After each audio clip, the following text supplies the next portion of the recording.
स्वामी विवेकानंद की जय।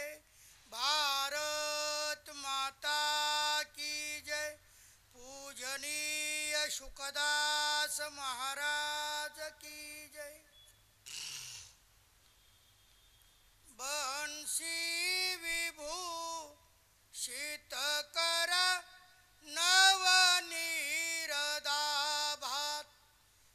पीतांबरात अरुणबिंबफलाधरोष्टात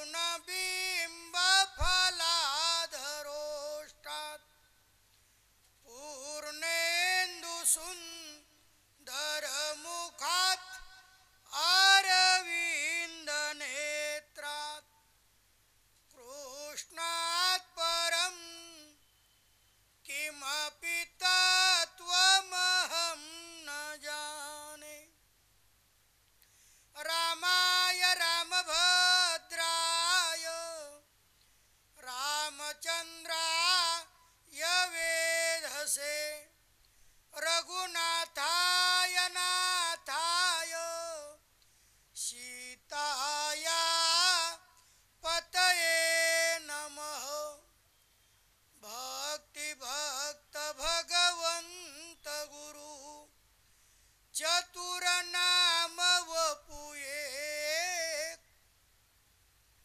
तिनके पद वंदन किए नासत विघ्न अनेक नासत विघ्न अनेक।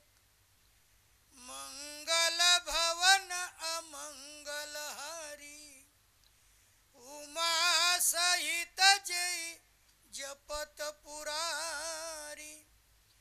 श्री राम मैं सब जग जानी करहु प्रणाम जो जुग पानी। करहु प्रणाम जोरी जुग पानी। अद्वेष्टा सर्वभूतानां मैत्र करुण एव च निर्ममो निरहंकार समदुःख सुख क्षमी। संतुष्ट सततं योगी यतात्मा दृढ़ निश्चयः। मय्यर्पितमनो बुद्धिर् यो मद्भक्तः स मे प्रियः।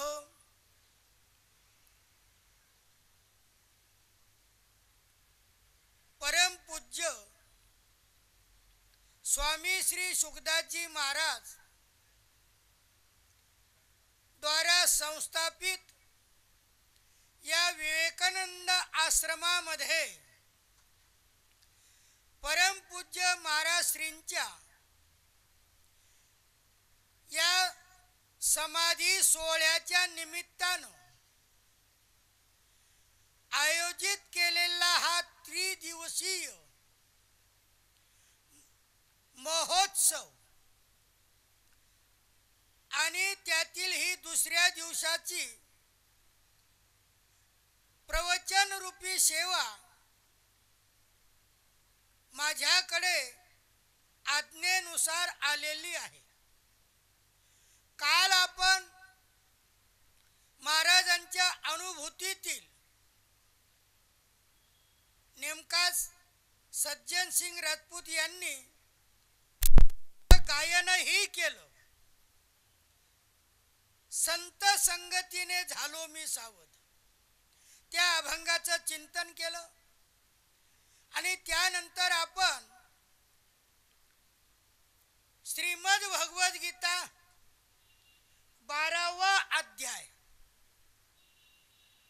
आणि गीतेमध्ये ज्ञानयोग कर्मयोग ध्यान योग भक्ती योग पण ध्यान योगामध्ये कमी त्यामध्ये वर्णन केलं पण भक्ती योग या तिन्ही योग भगवंतांनी गोड अशा प्रकारचं निरूपण या श्रीमद भगवद्गीतेमध्ये केलेलं आहे. काल संतोष बापूंनी सहज मला फोन करून म्हणे शास्त्रीजी फारच गोड हो, म्हणलं या अध्यायाचं नावचे भक्तियोग. आणि हा भक्तियोग आणि याचं कारण एक असं, मला आजही तो एक प्रसंग आठवतो. मी अनेक वेळा सांगितलेला आहे. ज्यावेळी मोरारजी पंतप्रधान होते, नीलम संजीव रेड्डी राष्ट्रपती होते, त्यावेळेला त्यांनी स्वतः मोरारजी देसाईंनी स्वामी ज्यांची ही भगवद्गीता म्हणजे साधक संजुनी माझ्या पुढे आहे, त्या मोरारजी देसाईंनी गांधी शांती प्रतिष्ठान दिल्ली तेथे स्वतःसाठी सत्संग घेतला होता. आणि मला प्रसंग चांगला आठवतो. जगज्जीवनराम राष्ट्रपती हे तिघच्या तिघ प्रोटोकॉल वगैरे गिरेसर कठीण आहे, प्रसंग आठवतो. आणि स्वामीजीच्या तो सत्संग स्वतःसाठी प्रसंग का आठवला, त्यावेळेला मालपाणी सर स्वामीजींनी याच 12व्या अध्यायावर भक्तियोग नावाचा गोड ग्रंथ लिहिला पूर्णपणे याच्या. आणि तो ग्रंथ मोरारजींना त्यावेळेला त्यांनी तो भेट दिला. बाकीचा प्रश्न मला सांगायचा नाही. म्हणजे खऱ्या अर्थानं भगवद्गीता असा ग्रंथ आहे की काल वाघ महाराजांनी सांगितलं, दिने दिने नवम नवम. तुम्ही जितक्या वेळेला समुद्रामध्ये गोते माराल, डुबकी माराल, तितक्या वेळेला नवीन नवीन रत्न तुम्हाला प्राप्त होतात. आणि स्वामीजीच्या सहवासामध्ये आम्हाला गीतेच्या या चिंतनामध्ये अनेक वेळा अनेक श्लोकावर अनेक शब्दावर अनेक प्रकारचे भाव आपोआप सहज प्रगट होत होते. हे उदाहरण का सांगतो, आणि त्यातल्या त्यात भगवद्गीतेमधील हा भक्तियोग अतिशय गोड अध्याय. काल आपण याला आरंभ केला होता. मी त्याची पूर्व पीठिका थोडक्यात आपल्या समोर ठेवली होती की अर्जुनानं भगवंताला प्रश्न केला.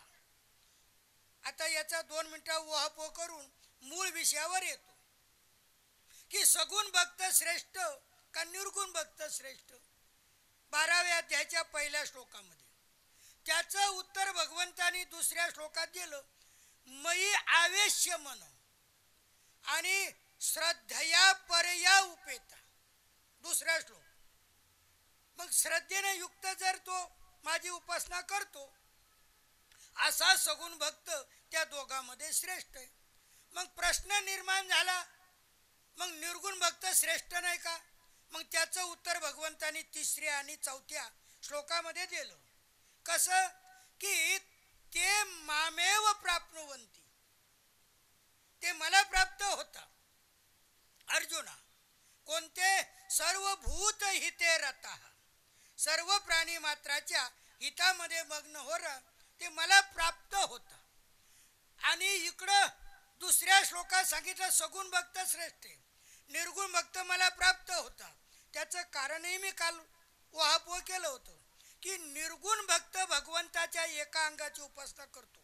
की जसं 7व्या अध्यायाचा 29 आणि 30वा श्लोक मी काल म्हणालो होतो की जरा मरण मोक्षाय मामाश्रित्य यतन्ति ते तद्ब्रह्म तद्विदुक. बर का, खऱ्या अर्थानं ते त्या ब्रह्माला, अध्यात्माला, कर्माला. आणि 30वा श्लोक साधिभूतादिदैवं मां साधियज्ञं च ये विदुः प्रयाण काले पिच मां ते विदुर्युक्त चेतस. हे उहापोह का करतो की ब्रह्म जीव कर्म हे भगवंताचंच अंग आहे. आणि अधिभूत, अधिदैव आणि अधियज्ञ हे 6 अंग, यामध्ये निर्गुण फक्त एका अंगाची उपासना करतो म्हणजे ब्रह्माची. पण सगुणाचा जो उपासक आहे भगवान म्हणता अर्जुना, तो पूर्ण भगवंताच्या अंगाची उपासना करतो म्हणून तो श्रेष्ठ आहे. मग प्रश्न निर्माण झाला की मग निर्गुणाची उपासनाच का करू नये. त्याचं उत्तर 5व्या श्लोकामध्ये क्लेशो धिकतरस्तेषा मव्यक्ता सक्त चेतसा अव्यक्ता हि गतिर्दुःखम देहवत भीरवाप्यते. बर का, खऱ्या अर्थानं भगवंताने सांगितलं अर्जुना, अव्यक्ता गतीर. अव्यक्त म्हणजे निर्गुण निराकारामध्ये अव्यक्त असलेल्या त्याची उपासना करणं अवघड आहे. काय अवघड आहे म्हणे? देहवत भी. कारण कितीही मोठा विद्वान झाला, कितीही मोठा वेदांती झाला, तर त्याची देहाची आसक्ती सुटत नाही. आणि देहाची आसक्ती सुटत नसल्यामुळं सहज रूपानं तो देहाभिमानामुळं पाहिजे त्या निर्गुण उपासनेमध्ये तो पूर्णपणे त्यामध्ये गुंतून घेऊन प्राप्त करू शकत नाही. मग 6व्या आणि 7व्या श्लोकात सहज रूपानं भगवंतांनी अर्जुनाला सांगितलं, तू काय कर, मग सगुण उपासक हो. ये तू सर्वानी कर्मानी, मग सर्व कर्म मला अर्पण करून सगुण उपासक हो. आणि मग मी काय करतो ते 7व्या श्लोकात, तेषामहं समुद्धर्ता मृत्यू संसार सागरात भवामी नचिरात पार्थ मय्यावेशी तचेतसाम. या पूर्ण सर्व श्लोकाचं सार भगवंतानं अहम तेषाम उद्धरता भवामी. हे अर्जुना, असा जो सगुण भक्त आहे ना, त्याचा मी उद्धार करणार होतो. पण कसा? फार गोड शब्द आहे. आमचे स्वामीजी, मी तर अनेक वेळा म्हणालो, मला ही चुटकी वाजवता येत नाही राजू. चुटकी यू, स्वामीजी म्हणायचे यू, त्याचा उद्धार यू म्हणजे चुटकी सरसा त्याचा. पण कोण? जो मई मना आवेशित, ज्यानं मन माझ्यामध्ये अर्जुना लावलेलं आहे, असा जो माझा भक्त आहे ना, तो यू अचिरात, त्याला वेळ नाही लागल. तेषामहं उद्धरता संभवामी, त्याचा मी अर्जुना उद्धार करणार आहोत. गोडप्रमाणे आता इथं माऊलीने सुद्धा खूप गोड चिंतन दिले, पण वेळेअभावी उदाहरण देऊन सांगतो. कसं? निर्गुण भक्त जो आहे ज्ञानेश्वरीमध्ये फार गोड त्याचं ते सहज रूपानं फोटोसह वर्णन केलेलं आहे की हा भवरूपी संसार सागर आहे आणि यात तरुण जायचं ना. मग तो ज्ञानयोगी काय आहे? स्वतःच्या बळावर पोहून हा समुद्र पार करायचा प्रयत्न करतो. मग तो पार करत असताना अनेक प्रकारचे मगर, आपले ईश्वर वगैरे नाही बरं का, ते आडनावाचे नाही, जलचर प्राणी, अनेक प्रकारचे प्राणी काय करतात? त्याला, त्या पोहणाऱ्याला त्रास देतात. मग हे जलचर प्राणी कोण आहे? काम, क्रोध, लोभ, मोह, मद, मत्सर. हे जे प्राणी आहे, जो स्वतःच्या बळावर भवसागर तरुण जाण्याचा प्रयत्न करतो, त्याला हे अडकवतात, त्याला गिळंकृत करायला पाहतात. आणि त्याच्यामुळं कधी कधी मग इच्छा आहे मोठमोठ्या अनेक वेळा उहापोह केलेला आहे की सर्व मुंड भये संन्यासी, सगळं करून संन्यासी व्हायला जातात. काल वाघ महाराजांनी गोड विवरण केलं. पण तेथे जाऊ नये मोठमोठाले मंदिर आणि मस्जिद, हे मोठमोठाले आश्रम तयार करून, अरे बाबा तिकडे जर आश्रम तयार करायचे होते, हा संसार कशाला सोडा? मग हा चांगला नव्हता का? असोन ही संसारी, अरे हे चांगलं होतं ना, मग हे काय सोडलो? पण का ही जी इच्छा आहे, ही इच्छा सोबत घेऊन गेला. इच्छा तशीच ठेवली. इकडे मुलाबाळाचा संसाराचा त्याग करताना दिसला, पण ती त्यागाची वृत्ती संपली, ती सोबत नाही राहिली ना, संसाराची इच्छा सोबतच राहिली. कशी? मी अनेक वेळा उदाहरण दिलेलं आहे कीर्तनकार मंडळीचं, कारण मी तसा महाराज वगैरे काही नाही, गुरुजी आहे फक्त बरं का. उदाहरण काय सांगतो की 2 बेडूक त्यांची मित्रता झाली. मग एक विहिरीतला बेडूक समुद्राच्या बेडकाच्या घरी गेला समुद्राकडं, आणि गेल्यानंतर त्यानं ते पाणी चाखलं. असं ते त्याला खरट लागलं बरं का, खरट लागलं. ते म्हणतं काय पाणी खरट गडा आहे, काय यानं काय ताण जाणार आहे का? तर तो विहिरीतला बेडूक म्हणतो आमच्या तिकडे ये ना, पाय गोड पाणी आमच्या विहिरीचं आणि किती चांगलं पाणी, येऊन पहा. आता ते आलं कुठं? या विहिरीतल्या बेडुकाच्या घरी आलं आणि आल्यानंतर जेव्हा जायला लागलं तो म्हणतो आहे का नाही गोड पाणी. ते खोटं बोलतो तू, अरे आमच्या पाण्यासारखंच पाणी आहे. त्याचं कारण का? मग ते म्हणे असं कसं होईल. मग त्यानं विचारलं का रे बाबा कसं. मग तुझ्या तोंडात काय. अहो ते येताना आलं कथेमध्ये, त्या करताना सगळं घरबार त्याग केलं, पण संसाराची भोगाची इच्छा ती जी गुळणी आहे संसाराची, अहो तशी तोंडात घेऊन आलं खरट पाणी आणि म्हणतो काय खरं आमच्या पाण्यासारखंच तुझं पाणी. अरे तोंडातली गुळणी, तोंडातलं ते खरट पाणी, सांसारिक विषयाची ही खरट गुळणी जोपर्यंत जीव बाहेर टाकत नाही अमृताची गोडी, तोपर्यंत या जीवाला प्राप्त होत नाही. संसाराची आशा घेऊन गेला तिकडं आणि बसला मठ स्थापन करत, शिष्य बनवत वगैरे सर्व सर्व. माफ करा, माझा तो उद्देश नाही मंदिर बनवू नये, मस्जिद हे मठ बनवू नये, परंतु जी ज्याच्यासाठी आपण कुठाने केले त्याचा काय उपयोग. हे सर्व का सांगतो, विषय कुठून चालला माणसाला माहीत पाहिजे की आपण रस्ता कुठून सोडा, मग पुन्हा तिथं परत आलं पाहिजे. नाही तर आमच्या प्रवचनकार कीर्तन करायचं बऱ्याच वेळा अभंग वेगळा असतो, प्रवचनाला घेतलेला श्लोक वेगळा असतो, दुसरीकडेच भटकत जातात. आपला चालला होता तो ज्ञानी स्वतःच्या बळावर पोहून जायला लागला, अडकला. पण भगवान म्हणतात तेषामहम समुद्धरता, त्याचा मी उद्धार करणारा. आणि हा ज्ञानी स्वतःचा उद्धार करणारा. कसं की जसं पाण्यातून नदी पार करायची, लहान मूल जवळ असलं नाही का, मग लहान मूल जवळ जर असलं आपण काय करतो, त्याला खांद्यावर घेतो आणि अनायास ते पलीकडं जातो.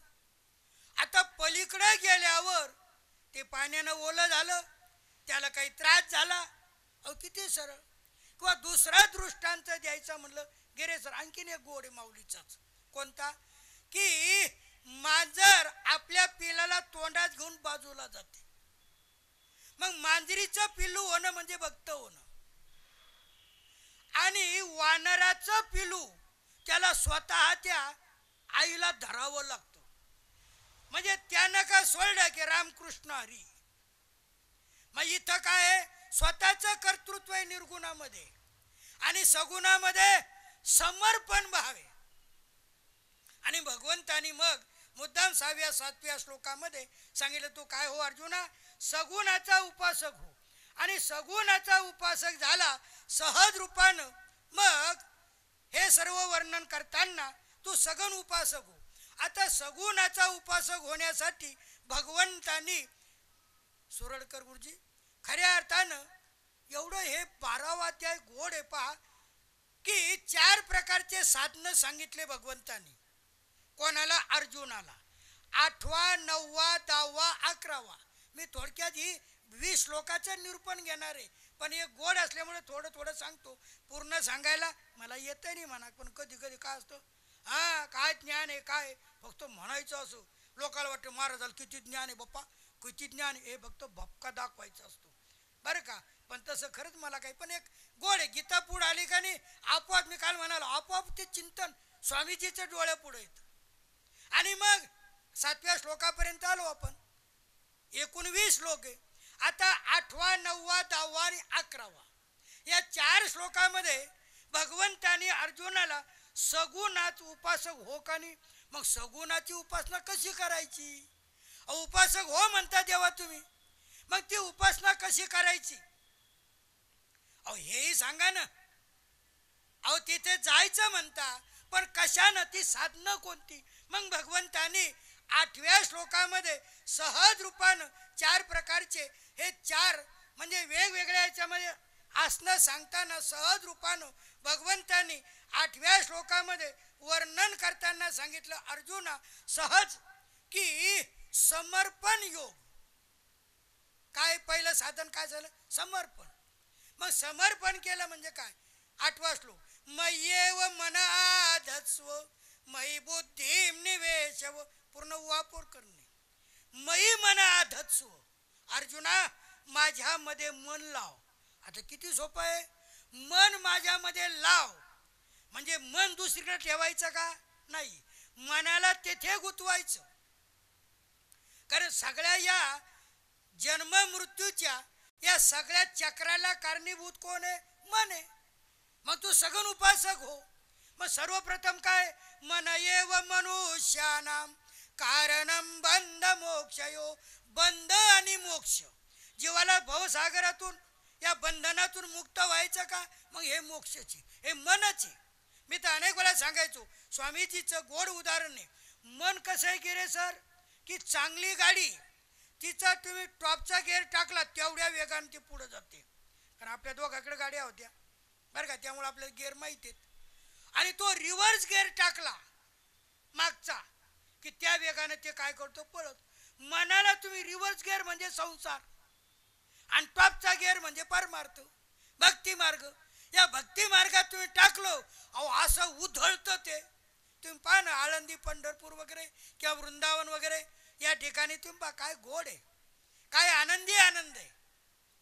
उदाहरण काय सांगतो की हे मन आहे, या मनाला तुम्ही जेवढ्या गतीनं तिकडे लावाल त्या, कारण मन विचित्र आहे ना, ते स्थिर नाही बसू देत. त्याचा स्वभाव आहे, त्याला काही ना काही काम पाहिजे. काय पाहिजे, काम पाहिजे. जर त्याला काम नाही दिसलं ना, खाली दिमाग शैतान की खोपडी, ते काही ना काही उठपटांग करू शकतं. मी अनेक वेळा हे उदाहरण दिलं होतं. कोणतं, गीते चिंतनामध्ये. आता बरोबर लहाने गुरुजी वगैरे आमचे जुने साथी बरीच मंडळी गीता चिंतनाची इथं बसलेली. कोणतं उदाहरण, एक मनुष्य डबा घेऊन दोर संडासला जायचा, पाणी टाकायच्या झाडाला, त्यातून भूत प्रगट झालं, त्याने सोबत येतो, आलो. ते म्हणे पण एक आहे, मी जे मला काम पाहिजे. ते म्हणे ठीक आहे. ते म्हणे कर हा विवेकानंद आश्रम झाडून. चटकन त्यानं फू केलं आणि जाळला. सांग काम, नाही तर खाणार तुलो. ते घाबरलं आणि घाबरल्यामुळं झालं काय, त्याला वाटलं काय करावं. पण तेवढ्यामध्ये येवले शास्त्री भेटले त्याला, रामकृष्ण हरी माऊली. कोण आलं, त्या साधक आलं. ते भूज्य प्रसन्न झालं ना. मग ते येवले शास्त्रीजीकडे गेलं आणि म्हणू लागलं, बाबा अहो काय हातानं अवदासानी वाली, ते संडाचं पाणी टाकायचं त्यात भूत प्रकट झालं. ते म्हणतोय सांग काम. त्याने काय हरकत नाही, तू तुझ्या घरापुढे एक बांबू वेळूर रोव खाली आणि त्याला सांगायचं वर चढ खाली उतर, खाली उतर आणि वर चढ. जेव्हा मला वाटेल तेव्हा मी तुला सांगेल, ये इकडं हे काम कर. उदाहरण कशामुळे दिलं माऊली, हे मन असं विचित्र आहे. मग काय कर तू, या मनाला खऱ्या अर्थानं काय कर, या माझ्यामध्ये गुंतव. आणि म्हणून जे भगवंतांनी जे सगुण उपासना करण्यासाठी 4 साधनं सांगितली, त्यातलं 8व्या श्लोकातील पहिलं साधन आहे समर्पण योग. मय्येव मन आधस्व मयी बुद्धी निवेशय. मनाला माझ्यामध्ये गुंतव अर्जुना, बुद्धीला माझ्यामध्ये गुंतव. एक साधन सांगितलं, कारण मी तुम्हाला सांगितलं मी धावतं फक्त हे करून माझ्या मूळ विषयाकडे येणार आहे.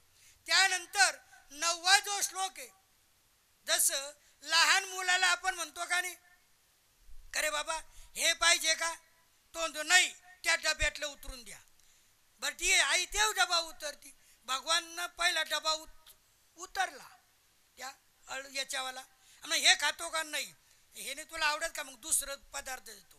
मग तो कोणता, 9व्या श्लोकामध्ये. आणि तो सांगितला मग अभ्यास योग. तो काय सांगितला, सगुण उपासनेसाठी अभ्यास योग सांगितला. आणि मग अथ चित्तम समाधातुम, भगवंतानी सांगितलं 8व्या श्लोकात सांगितलं, अर्जुना मनाला माझ्यात गुंतव, बुद्धीला माझ्यात गुंतव, म्हणजे समर्पण सांगितलं. पण तुला समर्पण जमत नाही का, मग तुला दुसरा उपाय सांगतो. कोणता, अथ जर तर, जर तुला येतच अपि अशक्त अशी, मनाला अर्जुना तू माझ्यामध्ये गुंतवण्यात जर असमर्थ असेल तर दुसरा उपाय सांगतो ना. कोणता, अथ चित्तम समाधातुम न शक्नोषि मयि स्थिरम अभ्यास योगेन ततो. खालची ओळ 9व्या श्लोकाची. मग भगवान म्हणता अर्जुना त्याच्यासाठी सोपा उपाय कोणता आहे, अभ्यास. हे मन आहे का नाही. मी तुम्हाला काय सांगितलं की सहज रूपाने गीतेमध्ये तुम्ही जेवढं पाहिलं, चंचलम हिमना कृष्ण प्रमाथी बलवदृढम तस्याहम निग्रहम म्हणणे वायोरीव सुदुष्कुरम. तिथेही अर्जुनानं भगवंताला प्रश्न केला, हे देवा मन चंचल आहे, याचा निग्रह करणं कठीण आहे. आणि त्यावर भगवंतांनी दिलेलं उत्तर आहे ते भगवान म्हणतात असंशयम महाबाहो. हे महाबाहो, तू जे म्हणतो ते अगदी बरोबर आहे. या मनाला ताब्यात ठेवणं सोपं नाही, पण त्याच्यासाठी अभ्यास जर केला मनाला पुन्हा पुन्हा पुन्हा पुन्हा, तर निश्चित मन ते ताब्यात होतं. मग सगुण उपासना करण्याचं भगवंतांनी दुसरं साधन सांगितलं. कोणतं? ते म्हणजे अभ्यास योग. पहिलं साधन सांगितलं समर्पण योग 8व्या श्लोकात. 9व्या श्लोकात सांगितलं मग समर्पण जमत नसल, मन माझ्यामध्ये लावायला जमत नसल, मग अभ्यास कर. आता ते म्हणते अभ्यास बी सोपा नाही ना हो. मन जर बसलं, मी अनेक वेळा वाप करतो की आपण एखादा ग्रंथ घ्या, हरिपाठ. काल वाघ महाराजांनी फार गोड निरूपण केलं देवाचे द्वारे. अरे स्वयंपाक झाला का? नाही. अरे ते वासराला पाणी पाजलं का? त्याने मुक्तिचारी. वासराला पाणी पाजलं त्याने मुक्तिचारी. म्हणजे इकडं हरिपाठ सुरू आहे पण मन भलतंच भटकू राहिलं. मग अर्जुन म्हणतो देवा का हो, अभ्यास करणं काही सोपं नाही बा. अरे का हे अभ्यास करणं सोपं नाही. मग सहज रूपानं भगवंताला वाटलं मन माझ्यात लाव, हे याला जमून नाही राहिलं साधन. मग म्हणतो अभ्यास कर. ते म्हणते नाही. ते युवराश्रमला 4 वाजता येवले शास्त्री थोट्टे शास्त्री उठवायला यायचे, त्याच्यामुळे मी तिथं काही राहत नाही, अभ्यास काही करत नाही. मग भगवान म्हणता बरं ठीक आहे अभ्यास आहे बरं का. मग तिसरं साधन माऊली 10व्या श्लोकामध्ये अभ्यासेप्य समर्थोषी मत्कर्म परमो भव मदार्थ मपिकारवाणी कुर्वन् सिद्धी मवाप्स्यति. भगवंतानी सगुण उपासनेचं तिसरं साधन सांगितलं अर्जुना. कोणतं? अभ्यासे अपि असमर्थ अशी. पहिलं साधन समर्पण, दुसरं साधन अभ्यास, आता तिसरं साधन भगवान म्हणतात अर्जुना काय कर, सहज रूपानं भगवत अर्थ मदर्थ. जे जे काही कर्म करतो का रे, भगवद्गीता 9वा अध्याय हे असं वाढत चालतं. यत करोषि यदश्नासि यत जुहोषि ददासि यत तपस्यसि कौन्तेय तत् कुरुष्व मदर्पणम. भगवंतानी त्या ठिकाणी त्या श्लोकामध्ये सांगितलं यत करोषि यद अश्नासी यद जुहोषि यद पश्यसी ददासी. म्हणजे जे जे काही कर्म बरं का तू करतो ना ते कर्म कर, पण ते कर्म करत असताना ते मत अर्पणम कुरुष्व. ते काय कर अर्जुना? मत अर्पणम. ते मला अर्पण कर. आणि मला अर्पण केलं म्हणजे काय होईल? अहो कोणत्याही प्रकारची तुझी जबाबदारी राहणार नाही. स्वामी रामसुखदासजी महाराज फार गोड सांगायचे की जसं पत्नी समर्पित होऊन पतीला समर्पित होते, मग तेव्हा तिचं स्वतःचं करणं काही शिल्लक राहत नाही. ती सगळी जबाबदारी कोणावर येते? पतीवर येते. आणि मग भगवान म्हणतात तू जे जे कर्म करतो ना, चांगलं हो वाईट हो, ते काय कर? मला अर्पण कर. मी अनेक वेळा उदाहरण दिलेलं आहे की चुलीवर दूध ठेवलेलं खाली गेलं, पडलं, ते उफाणलं ते आणि खाली पडलं. आता ते गेलं का नाही त्या पातेल्यातलं दूध खाली. मग आता कृष्णार्पण म्हणायला काही पैसे लागतात का? बरं ते म्हणण्यामध्ये काही अडचण आहे का? पण तुम्ही माता माऊल्यांचा स्वभाव पहा.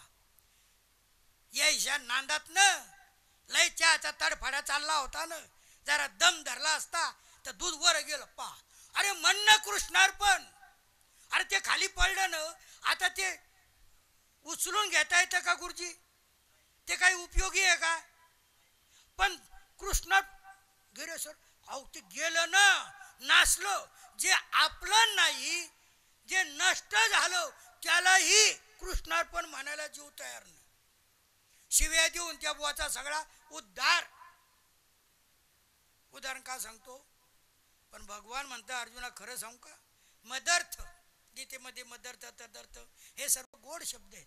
आणि म्हणून भगवान म्हणता अर्जुना अभ्यासेप्य समर्थोसी मत्कर्म परमो भव. भगवान मदर्थ मपिकारवाणी मदर्थ कर्मानी कुर्वन. हे अर्जुना तू माझ्यासाठी जर कर्म केले तर सिद्धीम अवाप्नोशी.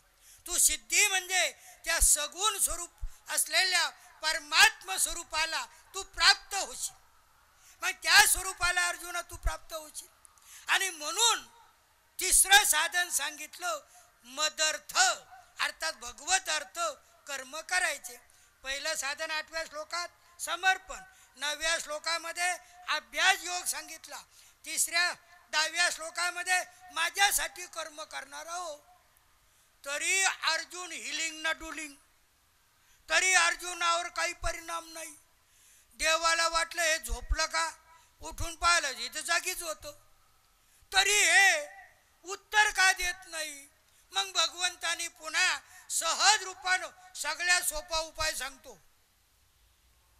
11व्या श्लोकामध्ये अथई तदप्यशक्तोषी कर्तुम मध्योगमाश्रितो सर्व कर्म फल त्यागम तत कुरु यतात्मवान. भगवंतानी 11व्या श्लोकामध्ये सगुण उपासनेचं 4थं साधन सांगितलं. आणि 4थं साधन काय सांगितलं, सर्व कर्म फल त्याग तत कुरु यतात्मवान. मग सर्व प्रकारच्या कर्म फळाचा त्याग. माझ्यासाठी कर्म करायला तुला सांगितलं, तुला ते जमत नाही ना, मग ते कर्म कर. दुसऱ्या अध्यायामध्ये सुद्धा भगवंतांनी अर्जुनाला 47व्या श्लोकामध्ये, दुसऱ्या अध्यायात 72 श्लोक आहे, त्यातला 47वा श्लोक कर्मण्येवाधिकारस्ते मा फलेषु कदाचन. फलेषु कदाचन मा, कर्मणी येते अधिकार. अर्जुना कर्मामध्येच तुझा अधिकार आहे, फळामध्ये तुझा अधिकार नाही. मग तू कर्मणी फलेषु कदाचन मा. मग ते दुसऱ्या अध्यायाचं सार 12व्या अध्यायातील 11व्या श्लोकामध्ये भगवंतानी सांगितलं. सर्वात सोपं साधन सगुण उपासनेचं काय, सर्व कर्म फल त्याग. अर्जुना सर्व प्रकारच्या कर्मफळाचा तू काय कर, त्याग कर. हे सर्वात सोपं साधन. आता अशा प्रकारे सहज रूपानं भगवंतानं सगुण उपासनेचं हे 4 साधनं सांगितले. आणि 4 साधनं सांगितले म्हणजे सगुण उपासक झाला का नाही. मग पुढं 12व्या श्लोकामध्ये सांगितलं अर्जुना खरं सांगू का, श्रेयो हि ज्ञानमभ्यासात ज्ञानाध्यानं विशिष्यते ध्यानात कर्मफल त्याग त्यागाच्छन्ति रनंतरम. बरं का की कर्मापेक्षा ज्ञानयोग श्रेष्ठ, ज्ञानयोगापेक्षा ध्यानयोग श्रेष्ठ, आणि सर्वात श्रेष्ठ काय, त्यागाच्छन्ति रनंतरम, त्याग सर्वश्रेष्ठ. आता हे सर्व चिंतन सांगत असताना मग अशा साधनाने तू सगुण उपासक हो. आणि मग असा आता मूळ विषयावर येतो. तुम्ही म्हणताल मग आतापर्यंत काय सांगत बसले हो, अजून मूळ विषयच नाही आला. अहो गीता ग्रंथच एवढा गोड आहे, एका श्लोकात जर आपली तुम्ही अमृताचा एक थेंब घ्या किंवा गडवा भर घ्या, त्याच्यात काही फरक राहणार आहे का, नाही. म्हणे गडव्यामध्ये अमृत. ते मी भागवत चिंतन सांगताना बऱ्याच वेळेला तो प्रसंग आपण आश्रमामध्ये अनेक वेळा, खरंच अहोभाग्य आहे की भागवताचे 2-3 आवर्तन महाराज श्रींच्या समाधीजवळ या महाराजांनी करून घेतले. त्यातला एक गोड प्रसंग कोणता, की ज्या वेळेला दैत्याने ते अमुद्राचा गडवा घेऊन पळाले,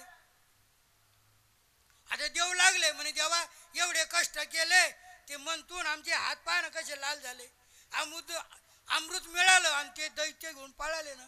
भगवान म्हणतात मग हो ना, तुम्ही घाबरता कशाला, देवानं मायाविले मला मूळ एका मिनिटात सांगायचं पुढं चाल. देवानं बरोबर मोहिनीचं रूप घेतलं आणि दैत्यांना आणि देवांना, उदाहरण काय सांगतो काळजीपूर्वक का, देवांना दैत्यानं दोन रांगा केल्या आणि दैत्यांना देव म्हणतात. दैत्य एक सांगू का, आता ही देवाची जी रांग आहे ना, मला असं वाटतं वरचं पतलं पतलं अमृत यायला देऊन टाकावं, मग खालचं घट्ट घट्ट. आपली माऊली शास्त्रीजी फार गोड शब्द, घट्ट घट्ट, ते खालचं घट्ट घट्ट अमृत आहे ना, मग ते तुम्हाला देतो. अहो ते बिनडोक ना दैत्य, ते हा देवा खरं तुमचं बरोबर आहे, घट्ट घट्ट अमृत आम्हाला द्या आणि पटलं पटलं वरचं काय करा या देवाला द्या. अहो भगवंताची माया ती दिलं ना, हे अमर झाले. आणि उदाहरण काय सांगितलं, अहो अमृत घट्ट काय आणि पटलं काय, अमृत आहे ना ते, त्याच्यात काही फरक राहील का? त्याच्यामध्ये जसा कोणताच फरक नाही. त्या थेंबापासून गाडव्याच्या शेवटच्या टोकापर्यंत तुम्ही जर पाहिलं अमृत अमृतच आहे सहज रूपानं. आणि हे सर्व भाव काय सांगतो की या रूपप्रमाणे भगवंताने त्यागात शांती सर्वश्रेष्ठ. मग या चार साधनांनी युक्त जो माझा सिद्ध भक्त आहे बरं का. आपला विषय कशामुळे चालला की सर्व उहाप, कारण मला खऱ्या अर्थानं माऊली भक्ती योग घ्यायचा होता. मी तुम्ही येण्याच्या पूर्व सांगितलं मोरारजी देसाईंचं आणि आपण जे सोबत होतो नीलम संधी वगैरे, तेव्हा स्वामीजींनी भक्तियोग नावाचं याच्यावरचा ग्रंथ मोरारजी, नेमकं तुम्ही येण्याच्या अगोदर मी श्रोत्यांना वर्णन करून सांगितलं. म्हणून हे भक्तियोग फार गोड आहे. आणि हा 12वा अध्याय एवढा गोड आहे, तुम्ही जेवढं चिंतन कराल. आणि त्यातल्या साधक संजीवनीचं, संजीवनी नाही अमृत आहे ना, अमृताची वल्ली आहे ना साधकासाठी. संजीवनी म्हणजे अमृताची वल्ली आहे ही साधक संजीवनी. म्हणून तुम्ही याच्यात जितक्यात बुडी माराल तितक्या वेळेला तुम्ही किती डुबकी मारली नाही का. अहो या खात्या म्हणे मला मरायचं म्हणून गेला आणि उडी मारली. श्रीकिसन मिस्त्री कशात, त्या अमृताच्या विहिरीमध्ये. उडी कशात मारली, अमृताच्या विहिरीमध्ये उडी मारली. सांगा किती वेळात मरल तो. उडी कशात मारली नाही का. विहीर कशाची, अमृताची. अमृताच्या विहिरीत उडी मारल्यावर म्हणे बुडात गेला. हो बुडाला मेला. डोकं ताळ्यावर आहे का. अरे ती अमृत आहे ना, अमृताची विहीर आहे नाही का. असं मूळ विषयाकडं, कारण उदाहरण काय सांगितलं आपला विषय सहज रूपानं की 12वा अध्याय गोड भक्ती योगी. आणि म्हणून येतपर्यंत 12व्या श्लोकापर्यंत आपण सूक्ष्म चिंतन करत सहज रूपानं. आणि म्हणून आता या चार साधनांनी युक्त 8व्यामध्ये समर्पण, 9व्यामध्ये खऱ्या अर्थानं अभ्यास, 10व्यामध्ये भगवद अर्थ कर्म आणि 11व्यामध्ये सर्व कर्म फलत्याग, या चार साधनांनी युक्त जो सिद्ध भक्त आहे तो भगवंताने, कारण हे चार साधनं केले म्हणजे भगवंताचा अतिशय जिवलग बर का, जिवलग भक्त तो होतो. मग अशा या आता इथं खरं सुरू होतं माझं चिंतनासाठी घेतलेला हा 13वा श्लोक.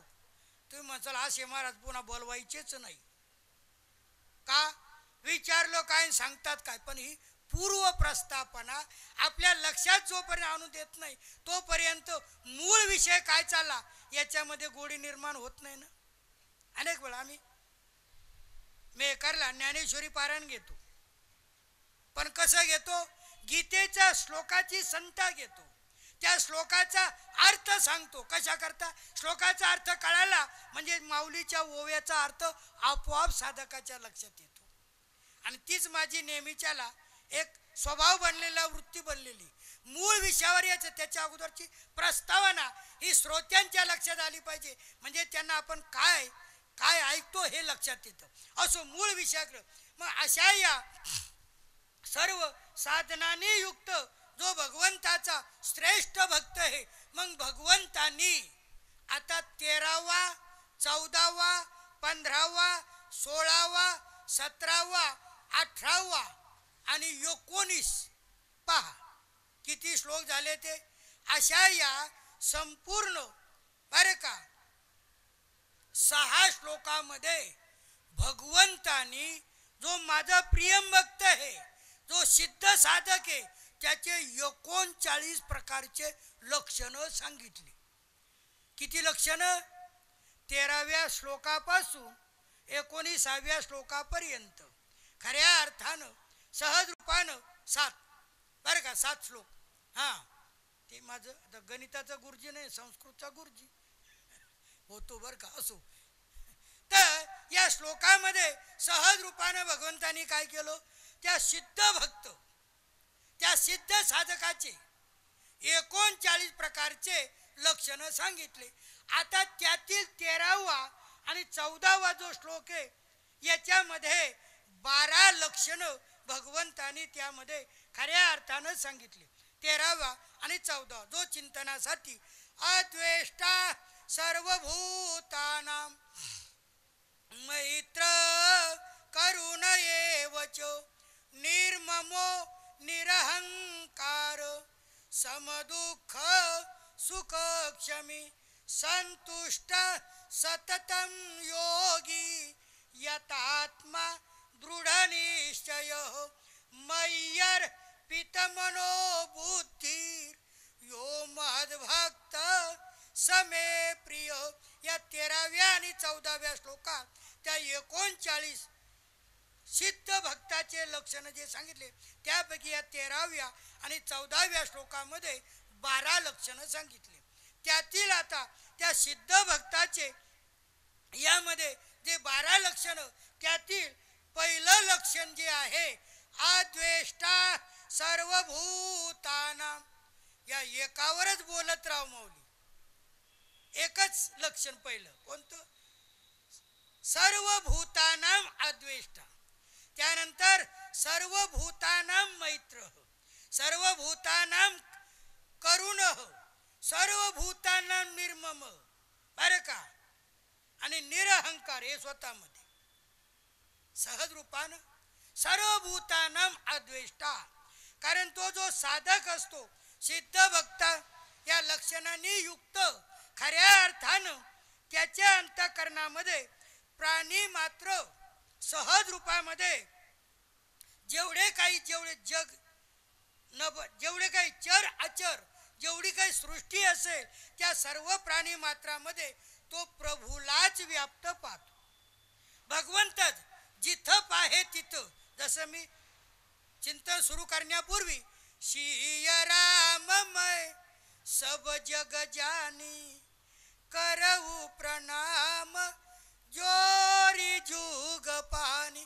तुळशीदासजी प्रत्येक स्त्रीमध्ये सीतेला पाहत होते, प्रत्येक पुरुषामध्ये प्रभू रामचंद्राला पाहत होते. त्याप्रमाणे या सिद्ध भक्त आहे तो, त्याचं पहिलं लक्षण कोणतं आहे? सर्वभूतानां अद्वेष्टा. सहज रूपानं तुळशीदासाने सुद्धा निज प्रभुमय देखई, बरं का, जगत केऊ सन कई विरोध, बरं का, केही सन कर विरोध.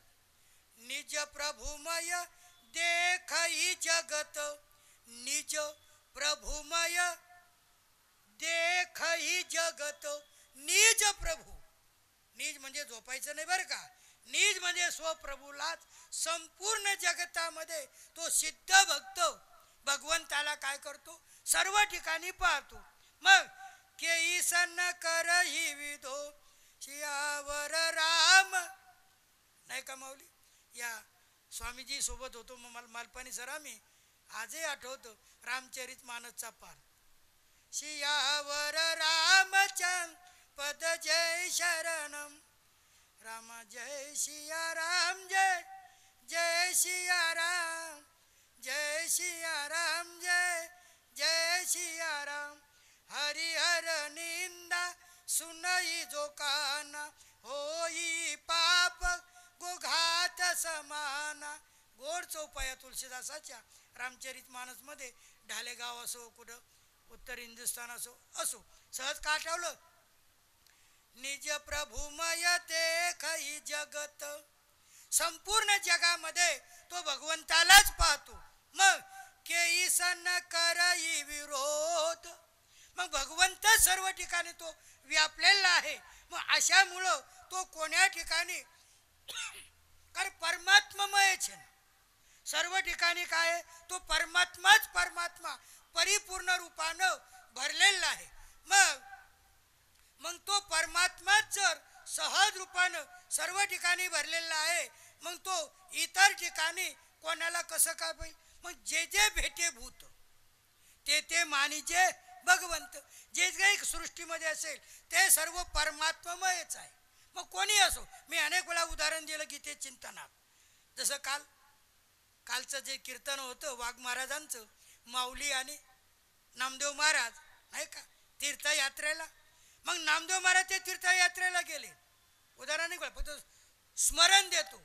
लोक म्हणे बाबा या भूत बंगल्यात झोपू नका, संतांना तेच पाहिजे जिथं कोणीच नाही जात, निरंजन नाही का. झोपले आणि रात्रीला एक भूत प्रगट झालं, अकराळ विक्राळ आगळं वेगळं. हे अद्वेष्टा सर्व भूताना माऊली बरं का. अकराळ विक्राळ प्रगट झालो आणि ते भूत पाहिलं नामदेव महाराजांनो. आणि नामदेव महाराज साष्टांग दंडवत. कोणाला दंडवत घातला? भूताला. भूताला नाही घातला. निज प्रभुमय देखई जगत. कारण नामदेव महाराजांनी त्या भूतामध्ये काय पाहिलं? पांडुरंग परमात्मा. आणि नामदेव महाराज भले पधारे लंबकनाथ, समचरण सरोजम सांद्र नीला. जाऊ द्या, वेळ होईल.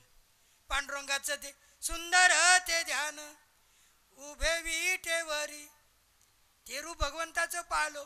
किंवा बंशी विभूषित असे वेगवेगळे रूप पाहिले. पण भले पधारो लंबकनाथ, हे भगवन, अहो हे असं कसं वेगळं रूप आहे, हे पहिल्यांदाच पाहिलो. आणि त्या भूताला नामदेव महाराजानं काय केला? दंडवत घातला.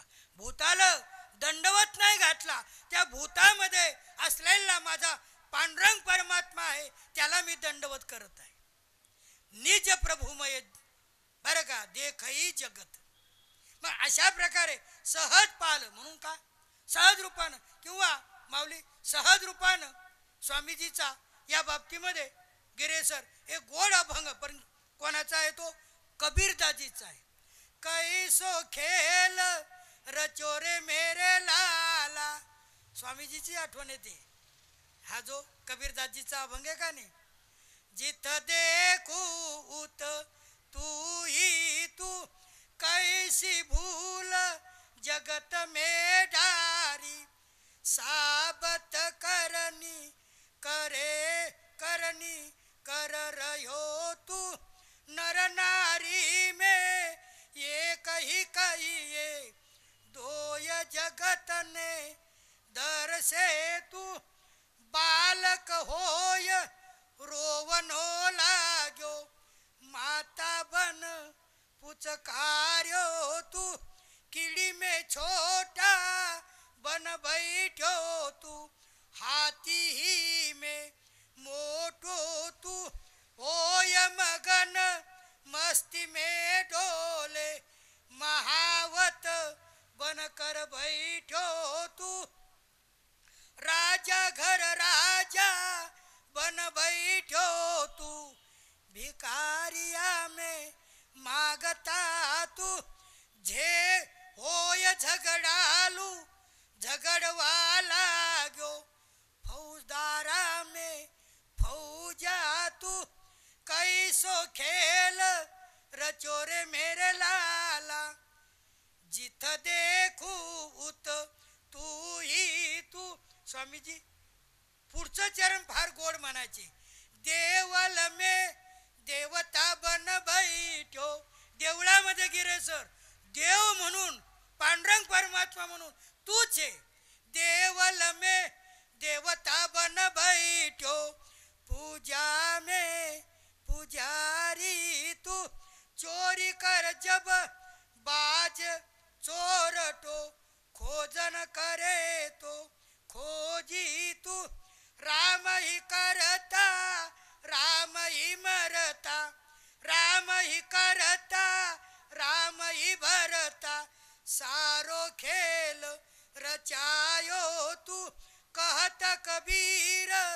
सुनो भई साधू. कबीरदासजीचा अभंग आहे.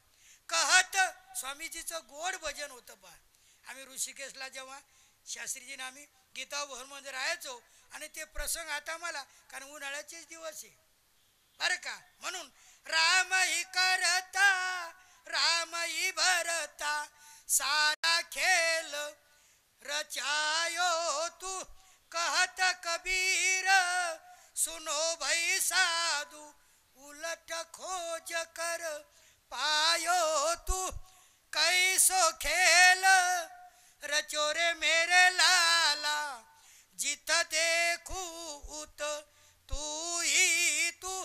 हा पूर्ण कशामुळे आपल्या समोर ठेवला, एकच कारण, आणि ते सिद्ध भक्ताच्या 39 लक्षणापैकी 13व्या श्लोकामध्ये अद्वेष्टा सर्वभूतानाम.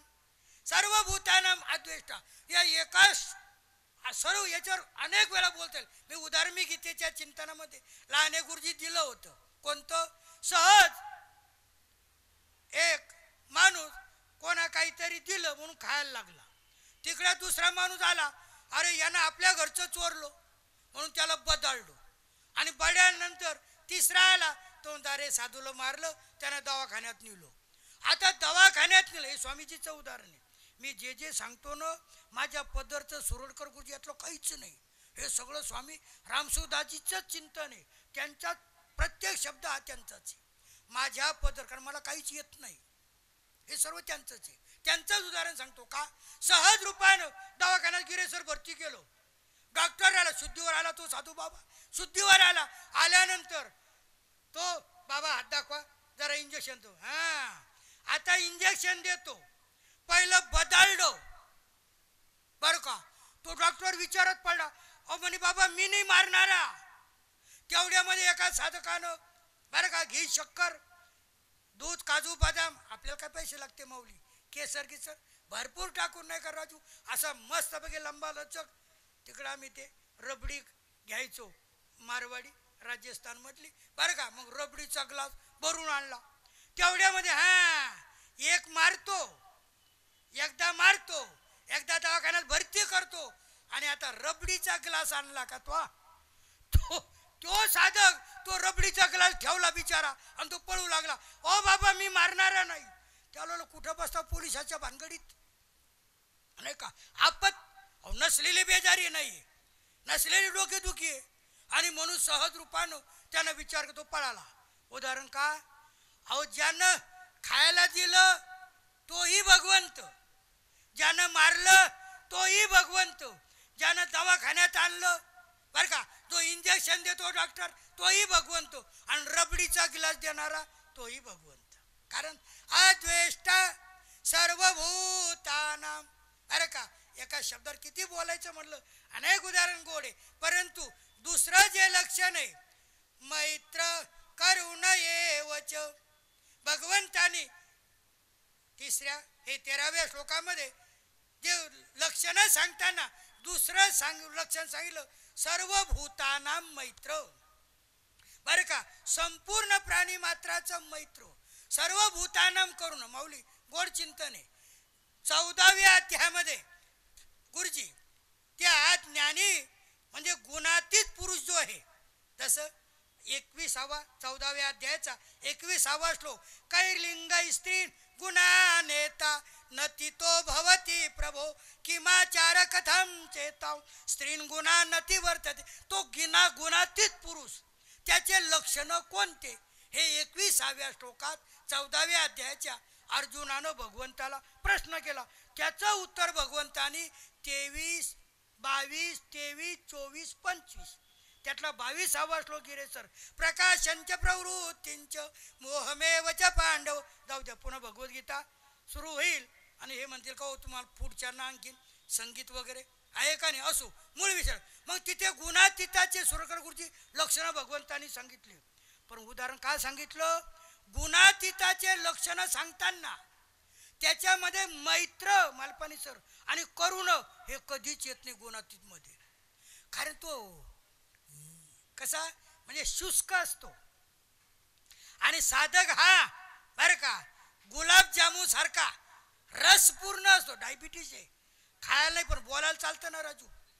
अहो रसगुल्ला खाता येत नाही पण बोलायला काय हरकत आहे माऊली. आणि कधी कधी सुद्धा खातो बी. जाऊ द्या, उदाहरण काय म्हणतो, रसगुल्ला जसा रसानं ओतप्रोते त्याप्रमाणे सगुण भक्त भक्तीने ती रसमलाई त्यानं ओतप्रोते. म्हणून सगुणाच्या लक्षणामध्ये मैत्र आणि करुण हे दोन गोड शब्द आहे. ते गुणातीत पुरुषामध्ये नाही येऊ शकत, कारण निर्गुण कसा आहे, शुष्क आहे. आणि म्हणून सर्व भूतानां मैत्र हो, सर्व भूतानां करुण. कारण सहज रूपानं, कारण गीतेमध्ये सुद्धा 5व्या अध्यायातील 29वा श्लोक, सुहृद सर्व भूतानां, तिथे भगवान काय म्हणतात, हे अर्जुना सर्व भूतानां अहं सुहृदो, सर्व प्राणी मात्राचा मी मित्र आहे. रामचरित मानस मध्ये कबहू करी करुणा नर देही देत बिनु हेतु सनेही. सनेही तो परमात्मा, बिनु हेतू परमात्म्याचा कोणताही हेतू नाही बरे का. अकरुणा करू, काल वाघ महाराजांनी सांगितलं, अकरुणा करून नाही का, कोई गोड आहे. सहज रूपाने उदाहरण काय सांगतो, परमात्मा सर्व भूतानां सुहृद. बरं, त्याचं जे मित्रता आहे, अहो आपण कोणाला मित्रता करतो तर काही मतलब असल्यानंतरच का नाही. सहज रूपानं मी मागे अनेक वेळा राजू तुला हणम्याचं उदाहरण सांगितलंय शिकवताना. राजस्थान मधला बालपणचा मित्र, त्यानं मला वर्गातून बाहेर नेलं. बापजी आठणं म्हणजे मारवाडीमध्ये बाहेर येता का. आता मला वर्ग सुरू असताना मला पण बाहेर नेलो, आणि बाहेर नेल्यानंतर मला म्हणतो, ए पेन में शाही नाको काही पेन में, तेव्हा शाहीचे पेन होते, हे पेन नव्हते. राजस्थानमध्ये मारवाड मुंडवा 10वीतली गोष्ट. मला म्हणतो, बापजी एक पेन में शाही नाको काही. मला हणम्या यान क्या चुकी बात लागे का रे. अरे बरं वाटतं काय, अरे वर्गातून तुम्हाला बाहेर काढलो कायसाठी. बापजी अपमान होवे ना, चुकी बात आहे काही, अच्छो लागे काही, सर्वांच्या समोर शाही मागायचं म्हणजे. जाऊ द्या, मला काय सांगायचं, आपण मित्रता करतो. अहो मी आहेर नेतो का, की दुसरा माझ्या घरी आहेर आणेल म्हणून. गुरुजी बरोबर आहे का नाही. आपण जर 2 वेळा आहेर नेला आणि त्यानं जर आहेरच नाही आणला, पुन्हा नेसाल का आपण. आपली मित्रता कशी आहे, हेतू पुरस्पर आहे. आपण कोणावर मित्रता करतो, परमात्मा तशी बर का. हेतु रहित जग जोग उपकारी तुम तुम्हार से वक सुरारी. कारण परमात्मा जो आहे त्याचा किंवा भक्त जो असे, भक्ताचाही सर्व प्राण्याविषयी निस्वार्थ बर का, आणि स्वाभाविक, कारण निस्वार्थ भाव असल्यावर स्वाभाविक मैत्री आणि दयेचा भाव असतो. अहो दयेचा भाव, स्वाभाविक मैत्री का असते, कारण प्राण्याच्या विषयी निस्वार्थानं. कारण यात कोणाकडून काही घ्यायचंच नाही, काही घ्यायचं नसल्यामुळं मग ठीक आहे. स्वामीचं उदाहरण देत नाही मी बरं का, की पण एका मिनिटात सांगतो आणि कथेला याला विराम देतो बरं का. सासू आणि बहू, बहू म्हणजे सून, या दोघीचं राजू भांडण चालायचं दोघीचं. मग चातुर्मास होते, गेले साधूकडं. मग साधूकडे सून गेली, माझे सासूले खट्याळे बाबा, हे काय करते, लय भांडते करते. बरं ठीक आहे म्हणे, हे ताईत बांध मनगाटात आणि मंत्र दिला. काय, सासूनं काही बोललो तिला उलटून बोलायचं नाही. त्यानं काही म्हणलं, सासूबाई लयच चांगलं बरं का. नंतर सासू गेली, माझी सून लय खट्याळे म्हणे सासूबाई, हे बाबा बरं का, तू काय ऐकतच नाही म्हणे. तुम्ही ताईत न्या, गळ्यात बांध हे, आणि तुम्ही गळ्यात बांधा. दोघाले बाबांना ताईत दिलो आणि सांगितलं. माझं उदाहरण नाही, स्वामी रामसुदाजी महाराजाचं उदाहरण नाही, पुन्हा उदाहरण देतो बघा. आणि सासूला काय सांगितलं, की सुनानं भाजी तिखट केली, चांगले झाले, थोडस असं तिखट जरा बरं वाटते, खरंच झाले होत असते. काहीच न केलं तर ते चांगलंच केलं म्हणायचं, उलटून काही म्हणायचं नाही. योगायोगानं पुढचा चातुर्मास आला, संत आले आणि सासू आणि सून दोघीही सोबत गेल्या. आणि दोन्ही सोबत गेल्या आणि गेल्यानंतर म्हणे, महाराज आपल्या कृपेनं, उदाहरण काय सांगतो काळजीपूर्वक ऐका, हे तू रहित जग जोग उपकारी. संतांचा भगवंताचा कोणताच हेतू नाही बरं का, हेतू रहित. आणि मग ज्या वेळेला संताकडे त्या दोघीच्या दोघी गेल्या आणि गेल्यानंतर मग ते संताला म्हणू लागल्या, बापजी अरे आपल्या कृपेनं आमच्या घरात सगळं आता गोकुळासारखं वातावरण झालं. ते संत म्हणतात, मालपानी सर तुमच्या दोघीच्या मनगटावरचं गळ्याचं तैत काढा बरं. आणि श्रीकिशन मिस्त्रीचे तैत काढलो आणि ते तैत गिरे सर, तो कागद होता भोजपत्रावरचा, तो कागद काढला आणि त्या कागदावर काय लिहिलं होतं, सासूभाऊ राजी तो साधू को क्या, आणि सासूभाऊ नाराज. कारण हिंदीतली गोष्ट आहे तिकडची, कारण स्वामीजीचं उदाहरण आहे, हे मराठी थोडंच असणार आहे. सासूभाऊ राजी तो साधू को क्या. अहो सासू आणि भाऊ या दररोज चांगल्या गुन्ह्या गोविंदान राहिला, साधूला काय त्याच्यामध्ये. आणि सासू भाऊ नाराज तो साधू को क्या. दररोज भांडल्या तर मला काय घेणं. आलं का लक्षात. ते उदाहरण का दिलं म्हणजे साधूला त्याच्याशी कोणत्याही प्रकारचं काहीही घेणं देणं काही वगैरे त्यांना नसतं, सहज रूपानं. आणि म्हणून हे सर्व सांगत असताना उहापो काय केला, 2-3च लक्षणं झाले गिरे सर, 39 लक्षणं आहेत. थांबताय ना ऐकण्यासाठी, जाऊ द्या 5 मिनिटं शिल्लक घेतले. अद्वेष्टा सर्वभूतानां मैत्र करुण एवच निर्ममो निरहंकार समदुःख सुख क्षमी संतुष्ट सततं योगी यतात्मा दृढ निश्चय मय्यर पितमनो बुद्धीर यो मद्भक्त समे प्रिय. चिंतनासाठी घेतला होता 13वा श्लोक. आणि त्यातले खऱ्या अर्थानं हे 2-3 लक्षणही अजून हे मैत्र करून 1 तासभर चालतंय. पण घाबरू नका, तेवढं मी लांबवत नाही आणि मला येत बी नाही, मग तर म्हणावं लागतं असो. पण मूळ विषयाकडं, आणि माऊली खरं सांगू का, एका लक्षणामध्ये एवढं अटूट भाव आणि हे सर्व स्वामीजींनी भरलेलं आहे. चिंतन करत राहा सहज रूपानं. आणि म्हणून काय आहे की सहज रूपानं हे सर्व काय सांगतो. काल जे चिंतन झालं मालपानी सर, ते व्हॉट्सअपवर माऊली अनेकांनी ऐकलं. महाराजांचा जो अनुभूती ग्रंथ श्लोक हे अभंग घेतला होता, अनेकांच्या प्रतिक्रिया त्याच्यामध्ये. आणि मग मनात भाव आला की आज फक्त काय गीतेचंच एक सहरूपानं, काल अनुभूतीचं चिंतन, आज गीतेचं चिंतन, म्हणून सहज रूपानं आज. आणि आता मनात भाव होता पण वेळ संपल्यामुळं मी इथेच वाणीला पूर्ण विराम देतो. पुंडलिक वरदा हरी विठ्ठल श्री ज्ञानदेव तुका पंढरीनाथ भगवान की माऊली.